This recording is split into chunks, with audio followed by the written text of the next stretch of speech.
Glory Hunter saves in Football Manager usually sees you travelling the top 5 leagues in Europe, bringing home both the Domestic Cup and the Domestic League. But I feel like every content creator and their dog has done that, so let's try and do what England's trying to do in the Euros and bring it home. Let's do a UK Glory Hunter. The goal is very simple: win the English, Scottish, Northern Irish and Welsh League and Cup. Simple, right? Well, not necessarily. We're going to start this save with no coaching badges and no experience in football whatsoever. We're also going to start it off jobless. We're going to build our manager just as we build this save. We just need to find a starting point. Now my head says go to those lower leagues, so we're looking at Wales and Northern Ireland to begin with, and looking there, jobs are slim picking at the moment, but the Britain Ferry job is available. Britain Ferry are currently in the JD Cymru South, the Welsh second tier. This is a great place to start, so naturally we apply for the job role, and a week later we're offered an interview. We said our motto is to win today, and we're not going to change the backroom staff until we've met them. We've also said that we're happy to work with the director in football currently employed in that position. We accept the objectives, and all we've got to do now is wait. 5 days later, the job offer comes through and we hastily accept to become the new manager of Britain Ferry. Now we plug in our tactic, we have a look at the squad planner, and we start our journey into UK legendhood. Then we had our first game, and less said about that the better. We got absolutely hammered 5-1, but the media still think we're good to win this league, so maybe it's just a bad day at the office. Maybe not, because by the end of August we lost another 2 games, but 1-2 as well. Maybe autumn will be our time to shine, eh? By the start of November we found ourselves climbing to 6th in the table. After 4 wins, a draw and 2 losses in September and October, we find some consistency. We might be title contenders come the end of the season. As Boxing Day rolls round, we won another 4 games, losing just the once and sit 2 points behind top of the table. All is looking good for Britain Ferry, but can we keep up the chase going into the new year? Turns out, yes. February 2nd sees us joint top of the table on 40 points with Carmarthen, and by the middle of March, we've slipped down to 3rd, 4 points behind them with 3 games to go. We need both them and the other team in 2nd place to slip up, and us staying perfect for us to win this league now. But it wasn't to be. Despite winning game 28 and game 29, Carmarthen did as well, meaning we face another season in the 2nd tier of Welsh football. When July 1st came round, we released a lot of players who weren't making the grade, but this left massive gaps in both the squad and the depth of the team. This summer we're going to need to recruit and recruit well if we want to get out of this league. And it seems like we did recruit well. First game of the new season, we win 3-1 on the road. By the end of August and transfer window, we find ourselves unbeaten in 7 games, top of the table by 3 points, and outright favourites with the media to win this league and gain promotion. By the end of December, we're still top, we're still unbeaten in league, still 3 points clear of 2nd place, and on course for promotion. But the unbeaten run comes to an end in the middle of February. Abergavenny beat us 3-2. And with 7 games to go, one of those being a title decider against Llanelli Town at the start of April, this run could be a true test of our will and mental well-being. We're going to win this league, I know we are. But 3 games later, we find ourselves 9 points clear at the top of the table, and a win against Pontypridd and the Llanelli drop in points will see us win the league and be promoted. Instead, we collapsed. A first half stoppage time opener followed by another corner goal at the start of the second half and another on the 77th minute. That was the collapse for us there. Only saving grace, Llanelli lost 2. A few days later we go again against Gortrai United, where an 8th minute Connor Mahoney goal puts us in touching distance promotion, but another goal conceded from a corner brought the game level on 20 minutes. And a ball over the top, a looping lob right before half time sees us go 2-1 down. We're throwing this one away. The only thing that's handing us the title now is Llanelli dropping points and losing. But hold the phone, Malachi Spooner saves our blushes and gives us hope on the 79th minute when he thunders home an effort. The turnaround is complete when Lloyd Walker latches onto a ball over the top and puts us back ahead, and Joe Holvey rubber stamps promotion to the Welsh Top League and the JD Cymru South title. Come on, Britain Ferry! Now we're in the Welsh Top League, we need to build a team that's capable of staying up there, and as the new season rolls round, the media has us down in 8th place, which is a great start for us after all. July 1st comes round quick and fast, and although we're releasing players, we've brought 3 new faces in, all on free transfers, and we continue to improve the side by signing 19-year-old Brodie Part in the middle of the park. The loan signing of Kevin DeSantis bolsters our defensive midfield as we move up to 4th in the media's eyes with more signings joining Britain Ferry. But maybe the attack isn't up to scratch. We start the new season with a 0-0 draw against Barry, but that's quickly forgotten because by the middle of October we are top the table and have gone 7 competitive games without loss.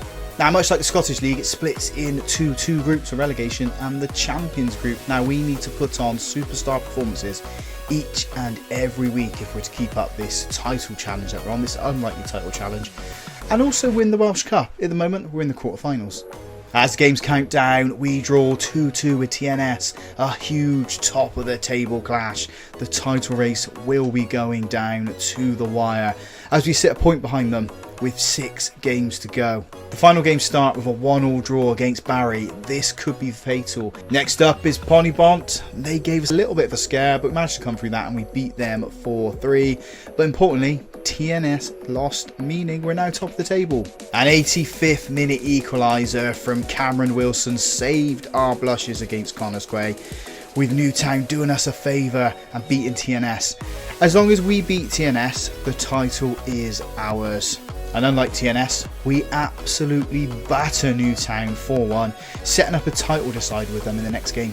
Where Braggerson gave us a 25th minute lead only for TNS to equalise just before half time. We thought we won it after Winter scored with 10 minutes to go, only for it to be disallowed. The game ends 1-1, meaning we need to equal or better TNS's result on the final day of the season to win the Welsh League, which took us to the 83rd minute to score, where Tyler Winter slammed home from close range, and as the seconds counted down to full-time whistle, Britain Ferry pick up the Cymraeg Premier League title. Well done, boys. 1 down, 1 to go, and we're out of Wales. And speaking of that 1 more to go here in Wales, we got a semi-final game against Ponybent, which we win comfortably 3-1, setting us with a final against Connors Quay. The game starts with Connors Quay taking the lead from a corner after 10 minutes. Corey Herford found the back of the net to bring us level 5 minutes into the second half. Brodie Part completed the turnaround 11 minutes later. Or so we thought. Connors Quay equalised with a thunderbolt with 7 minutes to go, before Ben Fox scored an own goal to give Connors Quay the lead in the last minute of normal time.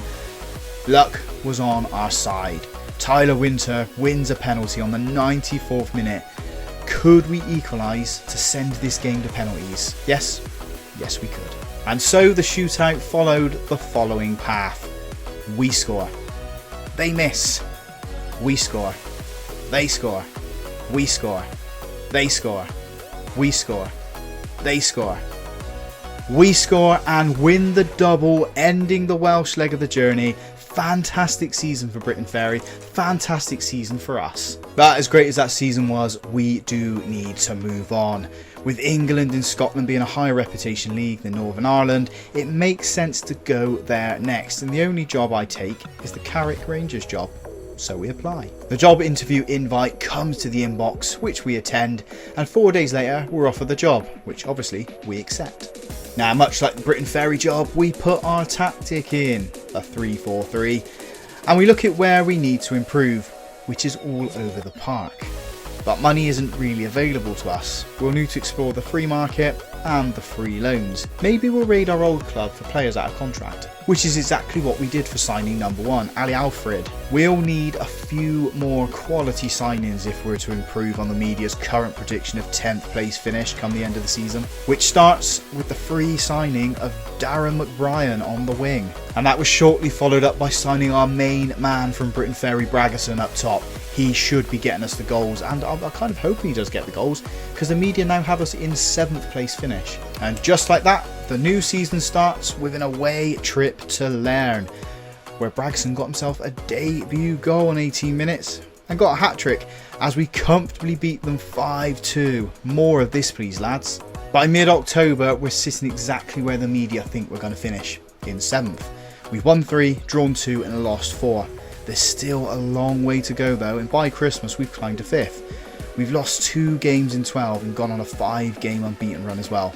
Bragason is proving to be a great signing, scoring 11 goals in 21 league games. With the Champions Group fixtures announced, we set about claiming a record high finish for Carrot Rangers and entering European football, which got off to a perfect start by thumping Cliftonville 4-0 and getting a Desmond 2-2 draw with top of the table Glentoran.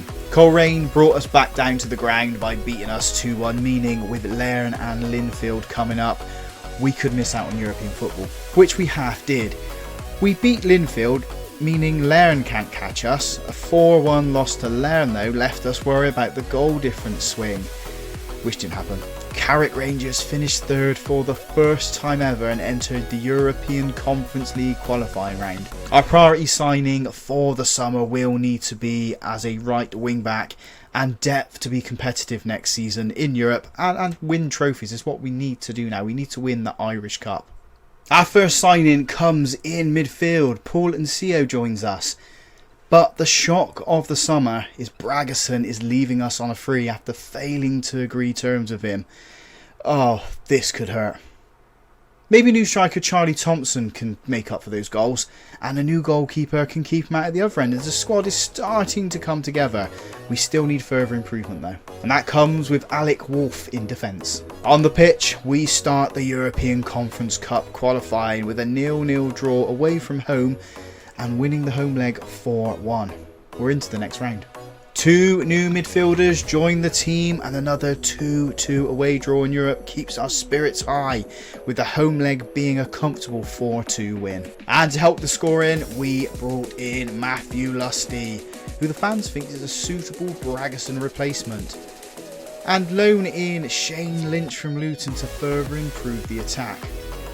All in time for the first game of the new season away to Ballymena United, who beat us 2-1. We needed to forget about that loss very, very quickly as we travelled to Serbia to pick up a 2-2 draw with Vojvodina, and then we beat them 2-1 at Arpad in the return leg. But maybe our luck in Europe is about to run out as we're taking on Cypriot's side Nicosia. I think we're going out here. And I was right, they pumped us 5-2 on aggregate, but maybe this is a blessing in disguise because we've lost every game before beating Nuri City. If we focus on the league, maybe we'll have a bite at some silverware this year. But as the start of December rolls round, top 3 is looking a million miles away. We're 8th and on 19 points after 16 games. And although the start of December was promising, we slipped to 9th. Maybe we need to move on from Carrot Rangers. A quick check of the job security page and there's a chance that the Linfield job will become available. On January 10th, the position does become available. Historically, Linfield are the most successful side in Northern Ireland. So do you know what we did? We applied. Before a potential move to Linfield, we boost our CV by beating Glentoran 1-0 on the County Antrim Shield. This doesn't count the Glory Hunter though. Linfield kept us waiting until February the 1st to offer us a job interview, and we accepted everything they wanted. 4 days later, they offer us the position with decent budgets as well. Naturally, we accept, and we become the new manager of Linfield. As always, we plug in the tactic that fits around the current players in the squad. We look at the squad planner for any obvious gaps, and we start life here at Linfield with the aim to get away from Northern Ireland within the next 3 seasons. Life at Linfield couldn't get off to a harder start. We're playing Coleraine at the top of the table. We saw us go 1-0 up after an 8th minute penalty. Coleraine got one back quickly, but we restored the lead on 38 minutes and made it 3-1 in the middle of the second half after a nicely worked free kick, and it stayed that way. What a great result for us and a great start too. We climbed above Carrot Rangers into 6th place, and as the league splits into 2, we've snuck into the top 6. With a good run of results, we could end up finishing 4th. Things start off with a double Desi against Ballymena United and a solid 2-1 win over Crusaders move us up to 5th, 3 points behind 4th place. Glentoran ended our slim hopes of 3rd place when they beat us 3-2. Ballymena moved 6 points clear. 4th place might be a stretch now. But we proved to be a thorn in the side of Coleraine once again by entertaining everybody and beating them 5-4. And to make it even sweeter, Ballymena lost, which leaves us a final game battle for 4th place, which we won 2-1 against Lairn. Now all we need is Ballymena to lose, which they do, confirming 4th place for us. but we need to win the European playoff to get into the Conference League now. Which starts with a comfortable 5-1 win over HW Welders and ends with a 1-0 win over Ballymena United. We have a chance to enter the European Conference League next season. And speaking of next season, we'll need to trim the fat, clear the deadwood and add a sprinkling of quality to our ranks if we're to win silverware and improve on our league position. We have a few players lined up already, like Sahid Aligunju in defence, George Nevitt also in defence, goalkeeper Ellery Bonkum in between the sticks and Aaron Donald at left back. I already feel that the defence is a little less leaky. We have 4 more players joining us on July the 1st and £2 million to spend. The media think we're good for second place for the signings we've made, and Ellery Bolcom is the best player in the league so far. The competitive season gets underway with qualification for the Europa Conference League. The first round was simple, a 5-1 away win and a 6-2 home win against Magpies sees us comfortably through to the second round, which was also quite easy, 3-0 win each leg. The Northern Irish League is just about to start, and with a couple of new additions, Hayden Comer and Luis Semedo, we're now favourites to win the league. First game of the new season against Coleraine and we beat them 2-1. We always beat them. Semedo scored and Emerson scored against his old side. Back to the Conference League and we laboured past Vikings to set up a 4th qualifying round tie against Danish outfit Midtjylland. They win 4-2 at our ground. We could be going out here. Maybe not. A 3-0 win for us sees us through to the league phase where we've been handed some pretty decent games. We could finish in the top 24. By the middle of October, we thump Coleraine again 6-1 and sit top of the table. And by November 2nd, we're 3 from 3 in the Conference League, 4 more points, and I think we're going to finish in the top 8. We beat Sheriff Tirapol 6-0 to finish 6th in the league stage and missed that playoff round. Who had this down on the bingo cards at the start of the season? After we hammer Crusaders 6-1 on Boxing Day, we're in second place, 7 points behind Coleraine at the top of the table, but we have 4 games in hand on them. And just like last season, we find ourselves in the final of the County Antrim Shield, this time against Lairn. We went 1-0 up early when Dawson scored from close range and he doubled his tally in our lead on the 20-minute mark. 10 minutes later, we're 3-0 up and the game has been killed off. And although Lairn got one back in the second half, we hold on to win Lindfield's first trophy in a long time. Again, this doesn't count to the Glory Hunter. In fact, this was Lindfield's first trophy of the save.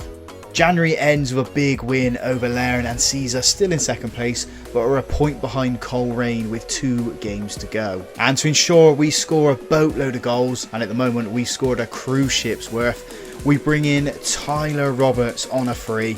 If we fail to win the league now, we could look silly. We've got 6 games of the regular season left to play, the Irish Cup, the round of 16 in the Conference League and the League Cup final coming up. We could add 4 more trophies now and win the quintuple. The final run-in starts with a very close 11-1 domination of our former employers Carrick Rangers in the Irish Cup second round. Then we take top spot in the lead by beating Arnagh United 3-1. The League Cup final against Coleraine was very quiet until Olagunji scored from a corner to give us the lead before Cormac Austin's long-range effort found the top corner of the net and that doubled our lead. And in typical Linfield style, we conceded late, albeit a penalty, but hold on to pick up another trophy. Again, this one doesn't count to the Glory Hunter. Back to league and a big 4-1 win over Arnagh sees us 5 points clear at the top of the table with another large win, this time over Ballymena. We turn our attentions back to the Conference League where another double Desi away at Genk sets up a delicious home leg tie against them, which we win 4-1. And into the quarters we go, booking the Irish Cup semi-final as well after an extra time victory over Glentoran. The quintuple is really on, isn't it? Crusaders beat us 4-2 as the league splits into 2 groups, leaving us 4 points clear with 5 games to go. As long as we win 3 games, the title's ours. Our place in the Irish Cup final is confirmed when we thump Dergview 6-0. We play Coleraine in the final. April looks absolutely stacked, but we're good enough to battle through this as we put 7 past Crusaders. HW Elders were no match as we win 5-2. We're 7 clear with 3 games to play. One more win and the trophy's ours. And 3 more wins to win the Conference League as we lose the first leg of the quarterfinals 3-2 to St Mirren, but batter them 7-0 on the return. The title decider game against Coleraine. As long as we don't lose, the title is coming home with us. Semedo gave us the lead 15 minutes in with right back Sarchdev doubling our lead. Coleraine couldn't respond and we lift the Irish League title with 2 games to go. Another trophy ticked off the list in Glory Hunter here. It's just the Irish Cup now. We finished the season at 12 points clear, scoring 118 goals. What a team this is.